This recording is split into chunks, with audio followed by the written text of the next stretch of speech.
আপুনি এইবাৰ অসম পুলিচৰ এক্সাম দিব নোৱাৰিব, আপুনি এইবাৰ চাকৰি নাপায় যদি আপুনি এইটো ভুল কৰে। জয় হিন্দ, নমস্কাৰ, welcome to your channel defence study corner. আশা কৰোঁ সকলো ভালে আছে। চ' অসম পুলিচৰ নতুন এপ্লাই চলি আছে। অসম পুলিচৰ বিভিন্ন বিভাগৰ এপ্লাই চলি আছে। 2350টা পদৰ এপ্লাই চলি আছে, ৰেজিষ্ট্ৰেশ্যন চলি আছে। যদি আপুনি ৰেজিষ্ট্ৰেশ্যন কৰা নাই তেনেহ'লে নিশ্চয় আপুনি গৈ পেলাই SLPRB অফিচিয়েল ৱেবছাইট চেক কৰিব, নহ'লে আমাৰ ডেছক্ৰিপশ্যনত লিংক চাব, তাত লিংক দিয়া আছে। লিংক ক্লিক কৰাৰ লগে লগে আপুনি তাত পাই যাব অফিচিয়েল ৱেবছাইটত, তাত গৈ পেলাই আপুনি এপ্লাই কৰিব পাৰিব। এতিয়া 2-3টা কথা আপুনি জানিব লাগিব। অসম পুলিচৰ বিভিন্ন পদৰ এপ্লাই ওলাইছে, যেনেকৈ আমাৰ ABUB, ABৰ 663 পদৰ এপ্লাই ওলাইছে। লগতে আমাৰ UB 1052 পোষ্টৰ এপ্লাই ওলাইছে। AB মানে আৰ্ম ব্ৰাঞ্চ আৰু UB মানে আনআৰ্ম ব্ৰাঞ্চ। তেনেকৈ SI, AB, SI, UB, assistant jailer, এনেকুৱা বিভিন্ন পদৰ এপ্লাই ওলাইছে। আৰু আমাৰ চাফাই কৰ্মচাৰী, ড্ৰাইভাৰ ফৰেষ্ট ডিপাৰ্টমেণ্টত, আৰু আমাৰ চাফাই কৰ্মচাৰী আছাম পুলিচত, বিভিন্ন ডিপাৰ্টমেণ্টত তেনেকৈ বিভিন্ন ধৰণৰ এপ্লাই ওলাইছে। যদি আপুনি এপ্লাই কৰা নাই তেনেহ'লে নিশ্চয় আপুনি গৈ পেলাই এপ্লাই কৰিব। কামাণ্ডো পোষ্টৰো এপ্লাই ওলাইছে।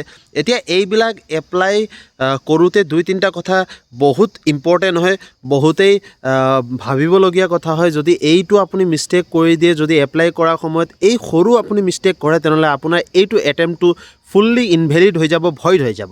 আপুনি এইবাৰ অসম পুলিচৰ এক্সাম দিব নোৱাৰিব, আপুনি এইবাৰ চাকৰি নাপায় যদি আপুনি এইটো ভুল কৰে। প্ৰথম ভুলটো হ'ল আপোনাৰ নামৰ লেটাৰখিনি, যদি আপুনি ধৰক আপোনাৰ নাম হ'ল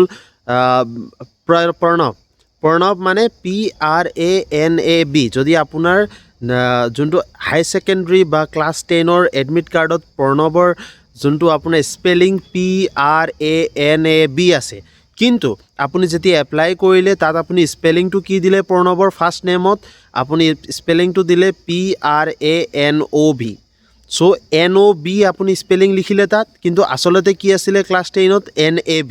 চ' এনেকুৱা সৰু সৰু মিষ্টেক যদি আপুনি কৰে, তেতিয়াও আপোনাৰ এপ্লিকেশ্যনটো ৰিজেক্ট হৈ যাব, বা আপোনাৰ এডমিট কাৰ্ড আহিব পাৰে, কিন্তু যেতিয়া আপুনি এক্সাম দিবলৈ যাব সেইটো সময়ত আপোনাক এক্সাম দিবই নিদিয়ে, আপোনাক ফিজিকেল বা ৰিটেন দিবই নিদিয়ে, আপোনাক ডাইৰেক্টলি ইনভেলিড কৰি দিব, তাৰ পৰা আপোনাক আঁতৰাই দিব। ঠিক আছে। চ' এইটো ভুল নকৰিব। নিজৰ ফাৰ্ষ্ট নেম আৰু লাষ্ট নেম যোনটো ক্লাছ 10ৰ এডমিট কাৰ্ডত আছে সেইটোৱে তাত দিব। দেউতাৰ নামৰ মিষ্টেক নকৰিব, মাৰ নামত মিষ্টেক নকৰিব, গাৰ্জেনৰ নামত কেতিয়াও মিষ্টেক নকৰিব। এডমিট কাৰ্ড, ক্লাছ 10ৰ এডমিট কাৰ্ডত যোনটো নাম আছে সেইটোৱে তাত ফিল আপ কৰিব। ছেকেণ্ড কথা, কাষ্ট চাৰ্টিফিকেটৰ যোনটো চিৰিয়েল নম্বৰ থাকে, কাষ্ট চাৰ্টিফিকেটত ওপৰত চিৰিয়েল নম্বৰ থাকে, সেইটো চিৰিয়েল নম্বৰ যি হয় সেইটোৱে পুট আপ কৰিব এপ্লাই কৰাৰ সময়ত, উল্টা পুল্টা চিৰিয়েল নম্বৰ নিদিব। আৰু চাৰ্টিফিকেট, যেনেকৈ ক্লাছ 10, ক্লাছ 12ৰ চাৰ্টিফিকেট আপুনি যেতিয়া আপলোড কৰিব, পাছিং চাৰ্টিফিকেট, এডমিট কাৰ্ড আৰু মাৰ্কশ্বিট, সেইটো সময়ত যোনটো চাৰ্টিফিকেট নম্বৰ দিয়া থাকে সেইটোৱে চাৰ্টিফিকেট নম্বৰ তাত ফিল আপ কৰিব, নহ'লে আপোনাৰ এপ্লিকেশ্যনটো ৰিজেক্ট হৈ যাব। আধাৰ কাৰ্ড নম্বৰ ভালকৈ চাব, আধাৰ কাৰ্ড ভালকৈ ভেৰিফাই কৰিব। তাৰপিছত এমপ্লয়মেণ্ট এক্সচেঞ্জত আপোনাৰ হায়েষ্ট কোৱালিফিকেশ্যন অলৰেডি তাত আপডেট কৰা হ'ব লাগিব। যদি আপডেট কৰা নাই সেইটো বহুত ডাঙৰ এটা অসুবিধা হৈ যাব। চ' সেই নহ'লে পাছত গৈ পেলাই বহুত প্ৰব্লেম হ'ব আৰু বহুত অসুবিধা হ'ব। যোনখিনি চাৰ্টিফিকেট, যোনখিনি ডকুমেণ্ট আপুনি আপলোড কৰিব, প্লিজ সেইটো ডকুমেণ্টৰ যোনটো চাৰ্টিফিকেট নম্বৰ থাকে বা চিৰিয়েল নম্বৰ থাকে, যোনটো আপুনি এপ্লাই কৰাৰ সময়ত দিব, সেইটো চিৰিয়েল নম্বৰ ভালকৈ চাই ল'ব। নিজৰ ৰোল নম্বৰ, নিজৰ স্কুলৰ নাম বা যোনটো আপোনাৰ ৰেজিষ্ট্ৰেশ্যন নম্বৰ হয়, সেইবিলাক একদম একবাৰ নহয়, দুবাৰ নহয়, 3বাৰ ৰিচেক কৰিব।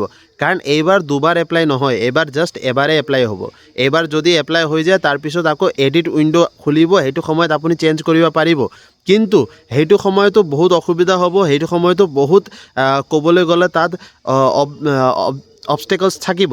তাত আপোনাৰ সকলোখিনি চেঞ্জ কৰিব নিদিয়ে, তাত আপোনাক ডকুমেণ্ট চেঞ্জ কৰিব নিদিয়ে, তাত আপোনাক আকৌ ডকুমেণ্ট আপলোড কৰিব নিদিয়ে।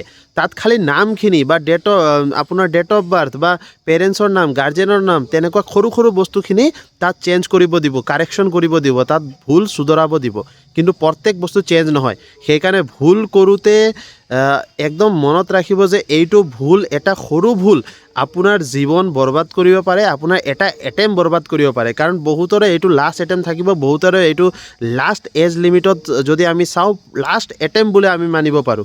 চ' এইটো এটেম্প ৱেষ্ট নকৰিব এটলিষ্ট ৰানিং কৰিবলৈ যাওক হয়নে নহয় এটলিষ্ট ফিজিকেল দিবলৈ পাব লাগে এনেকৈ এপ্লাই কৰিব চ' এপ্লাই কৰাৰ সময়ত যোনটো কম্পিউটাৰ দোকানত যাব বা যোনটো চাইবাৰ কেফেত এপ্লাই কৰিব বা নিজে এপ্লাই কৰিব বা দাদা ভাইটি যাক এপ্লাই কৰিব কৈ আছে সিহঁতক ক'ব যে ভালকৈ এপ্লাই কৰিবা এটা বস্তু 2-3 বাৰ চাবা যে তুমি যোনটো পুট আপ কৰি আছে information that information is correct or not so' please recheck it confirm কৰাৰ সময়ত প্লিজ এবাৰ নহয় দুবাৰ নহয় 3 বাৰ চাব চ' প্লিজ এইটো মিষ্টেক নকৰিব নহ'লে আপোনাৰ সৰু এটেম্প্ট আপোনাৰ সৰু মিষ্টেকে আপোনাৰ যোনটো এইটো এটেম্প্ট আছে এইটো এটেম্প্টটো নীল ভইড কৰি পেলাব চ' সেইকাৰণে নিজৰ এটেম্প্ট বৰবাদ নকৰিব যোনখিনি মিষ্টেক মই ক'লোঁ ডকুমেণ্ট যোনখিনি আপলোড কৰিব এবাৰ নহয় দুবাৰ নহয় 3 বাৰ চাই আপলোড কৰিব ডকুমেণ্টৰ চিৰিয়েল নম্বৰবিলাক ভালকৈ চাব ৰোল নম্বৰ ভালকৈ চাব নিজৰ ফাৰ্ষ্ট নেম লাষ্ট নেম পেৰেণ্টছৰ নাম লগতে স্কুলৰ নাম এইবিলাক যোনটো নাম পুট আপ কৰিবলগীয়া হয় তাত লগতে এমপ্লয়মেণ্ট এক্সচেঞ্জ নম্বৰ